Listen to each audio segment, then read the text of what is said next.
চক আপোনালোকে জানে যে আমাৰ ভাৰতীয় জনতা পাৰ্টিয়ে সমাজৰ সকলোকে লগত লৈ আগবাঢ়িব খোজে। বৰাক উপত্যকায় ভাৰতীয় জনতা পাৰ্টিৰ বিকাশত এক বিশিষ্ট বৰঙণি আগবঢ়াই আহিছে। এইবাৰো মই আশা কৰিছোঁ বৰাকত 14খন আসনৰ ভিতৰত 10-11খন আমি জিকিব পাৰিম। ৰাইজৰ আশীৰ্বাদ আছে ভাৰতীয় জনতা পাৰ্টিৰ ওপৰত। যোৱাবাৰ আমি 6 মাহৰ কাৰণে তাত এটা ৰাজ্যসভাৰ টিকট দিব পাৰিছিলোঁ, কাৰণ ডিউৰেশ্যন ইমানে আছিল। এইবাৰ 6 বছৰ হ'ব। আমাৰ দলৰ সম্পাদক কানাড পুৰকায়স্থক ৰাষ্ট্ৰীয় সংসদীয় বোৰ্ডে ৰাজ্যসভাৰ বাবে নমিনেশ্যন দিছে। আজি হয়তো এজিপিও নিজৰ নমিনেশ্যন ঘোষণা কৰিব আৰু দুইখন আসন আমি জয়লাভ কৰিম বুলি আমি আশা কৰোঁ।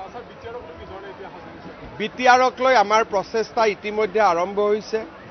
ওদালগুৰিত পীযুষ হাজৰিকা, তামুলপুৰত জয়ন্ত মল্ল বৰুৱা, বাক্সাত ৰঞ্জিত দাস, চিৰাঙত কৌশিক ৰায় আৰু কোকৰাঝাৰত অশোক সিংঘাল।